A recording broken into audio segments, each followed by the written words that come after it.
Guys, now we shall learn how many ways to create a request dispatcher objects and what are those. So there are three ways to create request dispatcher object. First way, or you can call approach 1. The first approach in source servlet program, in a source servlet program, we can write a logic like request dispatcher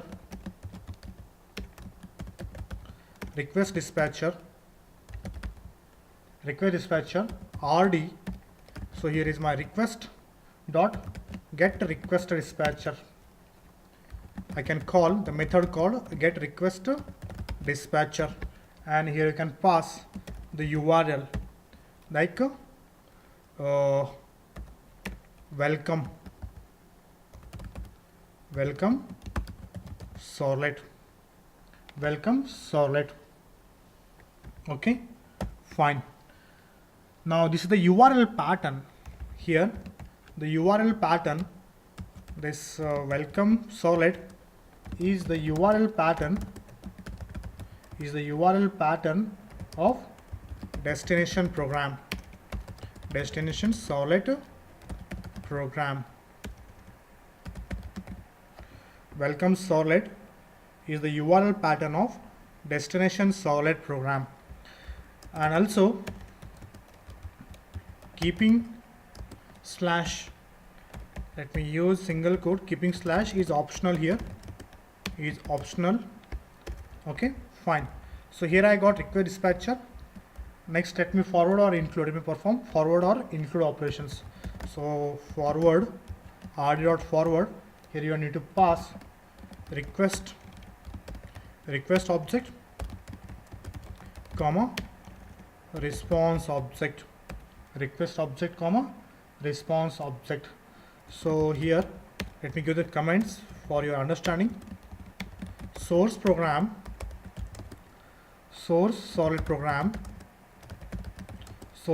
program forwards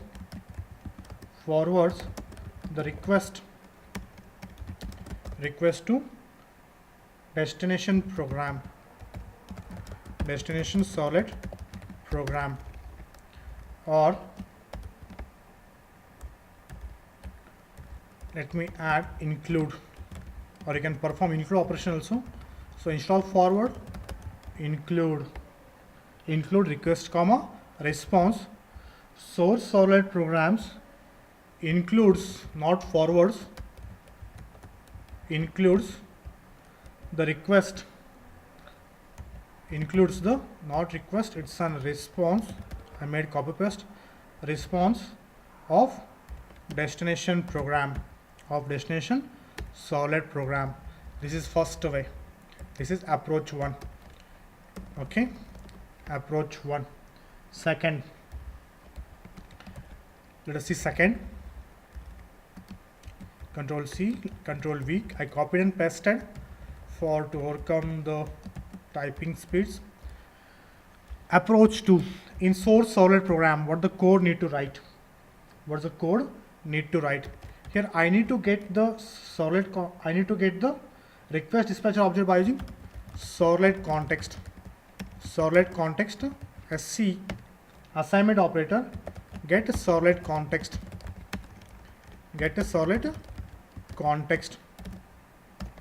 Okay, and by using here SC, by using the ServletContext object, I can able to get the request dispatcher objects. Okay, fine, using ServletContext object. So let me write here using ServletContext object. Okay, fine. So here using request object, approach 1 using request object. So the spelling mistakes are there. Using request object, that is approach 1. Using ServletContext object, that is in approach 2. ServletContext SC get ServletContext, RequestDispatcher assignment operator rd sc.getRequstDistpatcher pass the destination servlet URL pattern of a destination servlet program. Okay, and you can forward or you can include rd.forward request comma response source servlet program forwards the request to destination servlet program. And if you are trying to include, you can include also by using include method rd.include request comma response source servlet program includes the response of destination servlet program. Next approach, using ServletContext object,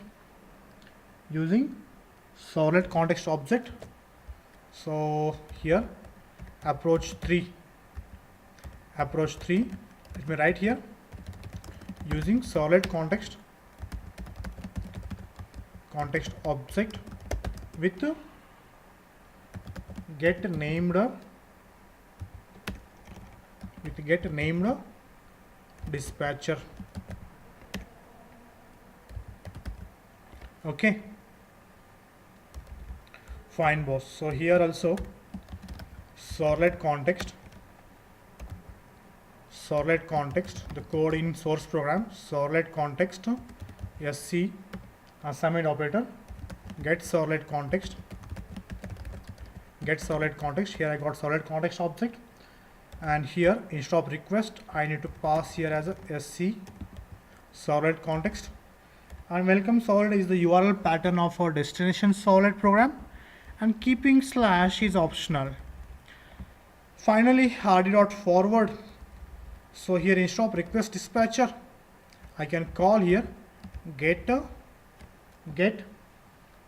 named dispatcher.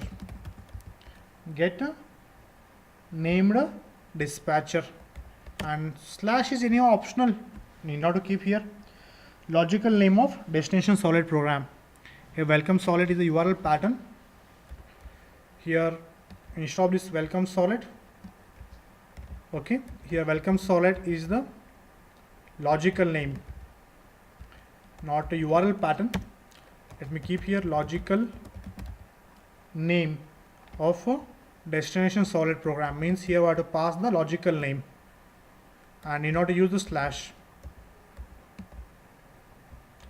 I don't need slash here. Okay, welcome servlet.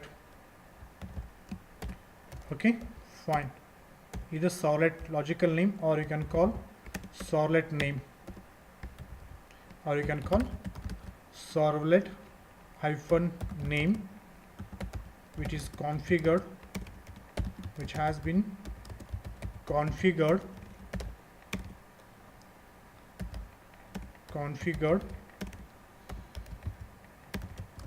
in web.xml file of destination servlet program. Okay, fine. So otherwise I can use the code also, no matter.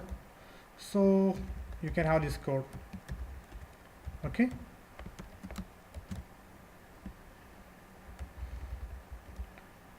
like this. So this is the logical name, servlet name. Okay, so instead of using here welcome servlet, let me use here welcome servlet, and here is my welcome servlet. Okay, and here is next servlet mapping, servlet hyphen mapping, close tag of servlet hyphen mapping. Next you need to pass here these two parameters, one more servlet name, and I need URL pattern here. That's it. URL pattern, Control C, Control V, close. URL pattern, like here I configured as a welcome servlet. Okay, so this is the URL pattern. So you can configure by using slash, no matter. Otherwise welcome URL, you can use here welcome URL. Okay, And let me change here welcome URL everywhere, so for better understanding. Welcome URL, here is also welcome URL. Let me add here also welcome URL, and here also welcome URL. For better understanding, I changed the welcome servlet to welcome URL. Okay, fine.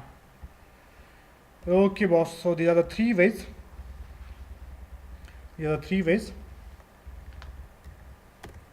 Okay boss, fine. Now let me show you example application,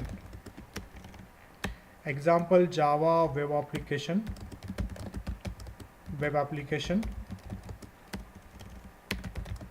using above three approaches, above three ways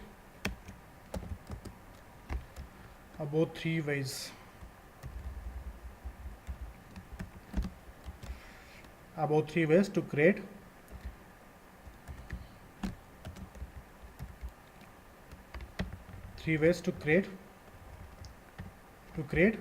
request dispatcher object. Okay boss, fine.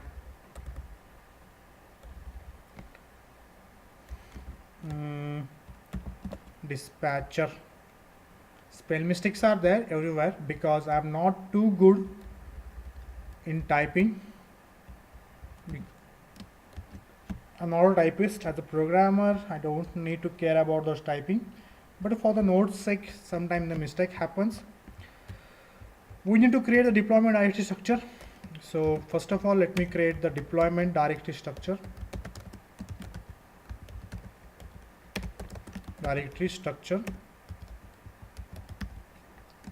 Okay, so login web app. Fine. So this is my context root name. On this context root name, I need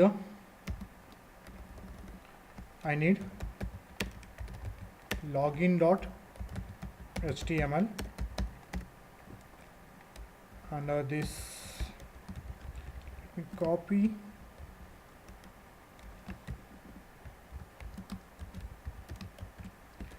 I need webinf. Under this webinf, I need a classes. I need web.xml file. Under this classes, I need a